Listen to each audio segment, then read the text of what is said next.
Chapter 15. My dogs smell meat. Anne-Marie's mind raced. She remembered what her mother said. If anyone stops you, you must pretend to be nothing more than a silly little girl. So she stared at the soldiers. She remembered how she had stared at the others, frightened, when they had stopped her on the street. Christy hadn't been frightened, though. Christy had been, well, nothing more than a silly little girl, angered because the soldier had touched her hair. Hair after that afternoon. She had known nothing of danger, and the soldier had been amused by her. Amory willed herself with all of her being to behave like Christy. Good morning, she said carefully to the soldiers. They looked up at her and down in silence. Both of the leashes were taut with thick gloves. What are you doing here? One of them asked. Amory held out her basket with a thick loaf of bread visible. My Uncle Henrik forgot his lunch, and I'm taking it to him. He's a fisherman. The soldiers were looking around, and their eyes glanced behind her. They scanned the bushes on either side. Are you alone? One asked. Emery nodded yes. She said one of the dogs growled, but she noticed that both dogs were looking at the lunch basket. The soldier stepped forward, and then the other two, and the dogs remained there as they were. You came out before daybreak just to bring lunch? Why doesn't your uncle eat fish? What would Christy say in reply? Amory tried to giggle her way through this one. Uncle Henrik doesn't even like fish, she said, laughing. He says he sees too much of it and it smells too much of it. Anyway, he wouldn't eat it raw, she made a face. Well, I suppose he would if he were starving. But Uncle Henrik always has bread and cheese for lunch. Keep chattering, she told herself, as Christy would. Such a silly little girl. I like fish, she went on. I like it the way my mother cooks it. Sometimes she rolls the breadcrumbs and the soldier reached forward and grabbed the crisp loaf of bread from the basket. He examined it carefully, then broke it in half, pulling the two halves apart with his fist. That would enrage Christy. Don't! She said angrily. That's my Uncle Henrik's bread. My mother baked it. The soldier ignored her. He tossed the two halves of the loaves on the ground, one half for each of the dogs. They consumed it, each snapping and gulping it, so they were gone in an instant. Have you seen anyone in the woods? The soldier barked the question at her. No, only you. Anne-Marie stared at him. What are you doing in the woods anyways? You're making me late. Uncle Henrik's boat will leave before I get there with his lunch. Or what's left of his lunch. The soldier picked up the wedge of cheese. He turned it over in his hand. He turned to the men behind him, asking something in their own language. One of them, nine, in a bored tone. Amory recognized the word. The man had replied, no. He had probably been asked, Amory thought, do you want this? Or perhaps, should I give it to the dogs? The soldier continued to hold the cheese. He tossed it back and forth between his hands. Amory gave an exasperated sigh. Can I go, please? She asked impatiently. The soldier reached for the apple, noted its brown spots, and made a face of disgust. No meat?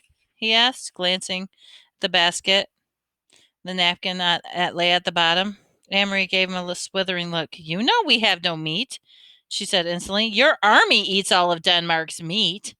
Please, please, please, she implored in her mind. Don't lift up the napkin. The soldier laughed. He dropped the bruised apple on the ground.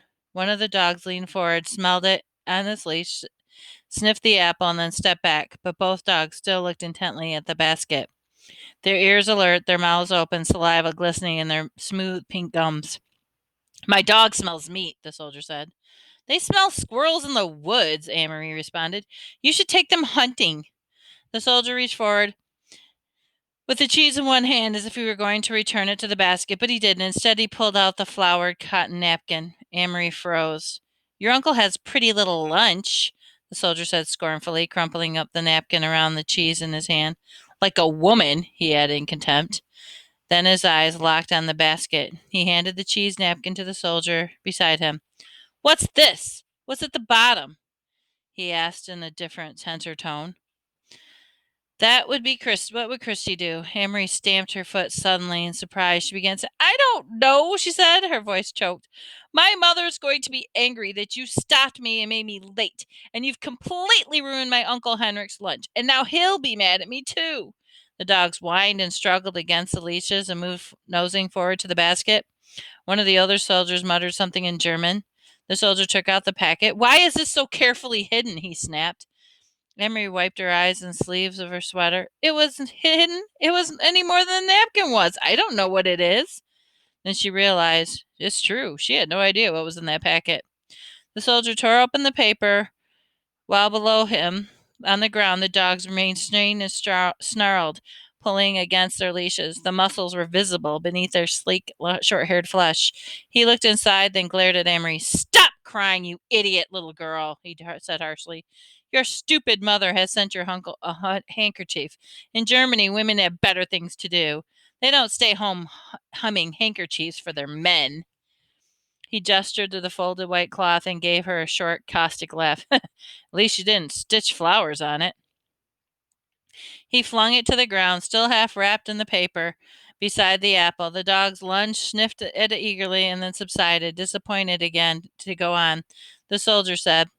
He dropped the cheese and the napkin into her basket. "Go on, your uncle, and tell him the German dogs enjoyed his bread." All of a sudden, the soldiers pushed past her. One of them laughed, and the other one spoke to each other in their own language. In the moment, they had disappeared down the path in the direction from which Anne Marie had just come. Quickly, she picked up the apple and the open packet with the white handkerchief inside. She put them inside the basket and ran around the bend towards the harbor, where the morning sky was now bright with early sun, and some of the boat engines were starting to their strident din. The Ingenborg was still there by the dock. Uncle Henrik was there, his light hair wind-blown, in the bright sky was knelt by the nets. Anne Marie called to him, and he came to the side, his face worried, when he recognized her on the dock. She handed him the basket across. "Mamma sent your lunch," she said, her voice quivering, "but the soldiers stopped me, and they took your bread." She didn't dare tell him any more. Henrik looked quickly into the basket. She could see the look of relief on his face, and he knew it was because he saw that the packet was there, even though it was torn open. "Thank you," he said. Relief was evident in his voice. Amory looked quickly around the familiar boat. She couldn't see down in the passageway of the empty cabins. There was no sign of the Rosens, the others. Uncle Henrik followed her eyes and a puzzled look. "All is well," he said softly. "Don't worry. Everything is all right." "I wasn't sure," he said, "but now," and he eyed the basket in his hand, "because of you, little Amory, everything will be right. All right. You run home now. You tell your mama not to worry. I'll see you this evening." He grinned, and suddenly, "They took my bread, eh? Well, I hope they choke on it."